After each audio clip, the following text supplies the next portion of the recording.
নকশা জন্মলগ্ন ২০০৮ সালে, তারপর পথ চলা শুরু। ২০১৬ সাল থেকে নকশা কাজ করতে শুরু করে।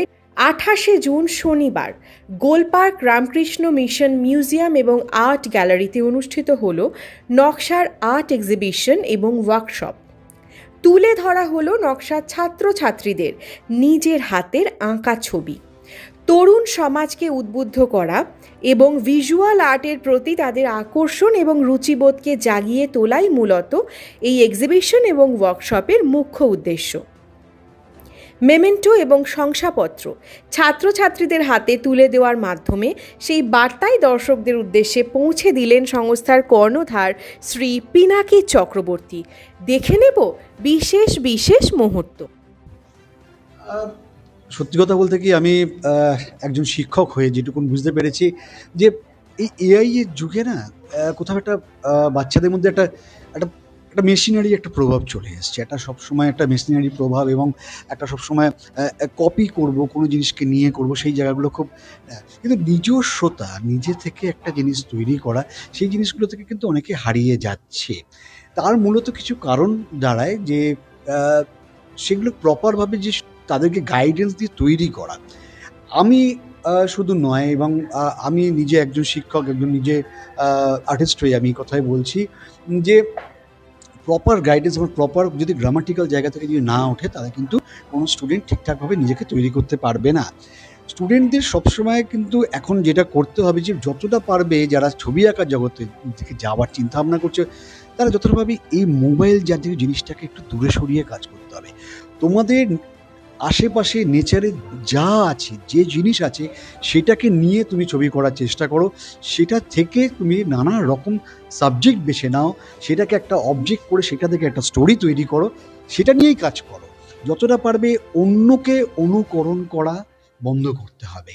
যে হ্যাঁ, আমি অন্যের ছবি দেখব, অবশ্যই দেখব, প্রত্যেকটা জায়গাতেই দেখা দরকার আছে, কিন্তু আমি এটাই সবসময় বলবো যে তুমি দেখো, তুমি প্রত্যেকের দেখো। আজকে আমরাও দেখে বড় হয়েছি, অনেক বড় বড় শিল্পীদের ছবি দেখে বড় হয়েছি, কিন্তু তা নয় যে আমি তার মতন করেই করবো। তুমি নিজের মতন করে সেটাকে সৃষ্টি করো, তাহলে দেখবে এমন সময় তুমি একটা জায়গায় এসে দাঁড়াবে যে যেখানে কি হবে, নিজস্বতা একটা তৈরি হবে। আর আমি এই যে এই এখন যে টেকনোলজির কথা বলবো, যতটা পারবে একটা আর্টিস্ট যে হাতে যেটা তৈরি করতে পারে না, টেকনোলজি কিন্তু সেটা করতে পারে না। হ্যাঁ, কিন্তু একটা কথা যেটা আমার মানে প্রশ্ন করব আমি, সেটা হচ্ছে ইলাস্ট্রেশনের ক্ষেত্রে, হুম। কোন একটা ডিজাইন তৈরি করার ক্ষেত্রে এআই খুব সহজে মানে ছেলেমেয়েদের হাতে তুলে দিচ্ছে সেই ডিজাইন। তো নিজেদের ক্রিয়েটিভিটি কি সেক্ষেত্রে নষ্ট হয়ে যাচ্ছে? কিছুটা তো নষ্ট হচ্ছেই। কারণ কি, তাদের না ওই ওই ওই খাটনিটা কিন্তু অনেকটা পরিমাণে পিছিয়ে আসছে। যে একটা ভাবনা চিন্তার জায়গাটা, আমি তো একজনের উপর একটা ডিপেন্ডেন্ট হয়ে যাচ্ছি না? আমি জিনিসটা করতে বলছি, তুমি আমায় করে সঙ্গে, সঙ্গে সেটা আমাকে দিয়ে দিচ্ছ। কিন্তু আমি কিন্তু নিজে করতে পারতাম, যদি একটু খাটতে পারতাম বা আরেকটু যদি সময় দিতে পারতাম। নিজে করলে হয়তো এআই এর থেকে আমি বেটার কাজ করতে পারতাম। কারণটা কি, এআই এ কিছু না গদে ধারা জিনিস থাকে, কিছু জিনিস সেট আপ করা থাকে। তার মধ্যে দিয়ে তোমাকে কিন্তু জিনিসটাকে দেখাবে। কিন্তু একটা শিল্পীর কিন্তু কাজ করতে, করতে সেট আপের সৃষ্টি হয়। প্রত্যেকটা জায়গায় কিন্তু একটা শিল্পী নিজের ছবিটাকে ভাঙতে শুরু করে এবং নতুনত্ব জায়গা, একেকটা স্টেপ যাবে নতুন জায়গার সৃষ্টি হবে, একেকটা স্টেপ যাবে এক নতুন জায়গার সৃষ্টি হবে। একটা শিল্পীকেই জন্যই কিন্তু এআই এর জন্য কিন্তু শিল্পী নয়। তো ভারতবর্ষের প্রত্যেকটা ছাত্রছাত্রীর উদ্দেশ্যে, হুম। যারা ফাইন আর্টসের প্রতি ইন্টারেস্টেড, এটা নিয়ে পড়াশোনা করতে চায়, ভবিষ্যৎটাকে তৈরি করতে চায়, তাদের উদ্দেশ্যে কি বার্তা থাকবে?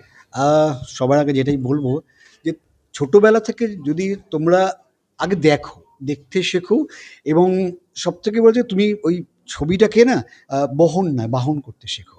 দ্বিতীয় কথা যে তুমি ছবিটাকে যদি ভালোবাসো না, প্রতিনিয়ত এবং প্রতিদিনের একটা নিজের একটা পরিধানের মতন তৈরি করে নাও। যে আমি যদি পড়াশোনা করি, আমি যদি খাওয়া-দাওয়া করি, যেমনভাবে করবো, আমার ছবি আঁকাটাকেও কিন্তু আমাকে সঙ্গে রাখতে হবে। শুধু সঙ্গে হবে এই নয় যে আমার সেটাকে যেন জোর করে করতে হচ্ছে না, সেটাকে একটা ভালোবাসার রূপ দাও। আর দ্বিতীয় কথা হচ্ছে, এই লাইন এখন এই যে জগৎটা, এই যে ছবির জগৎ শুধু নয়, এই আর্ট ফিল্ডটা কিন্তু অনেক বড় জায়গা। এখন বিভিন্ন রকম দিক এর জন্য তৈরি হয়েছে, হ্যাঁ? বিভিন্ন রকম পড়াশোনা এসছে।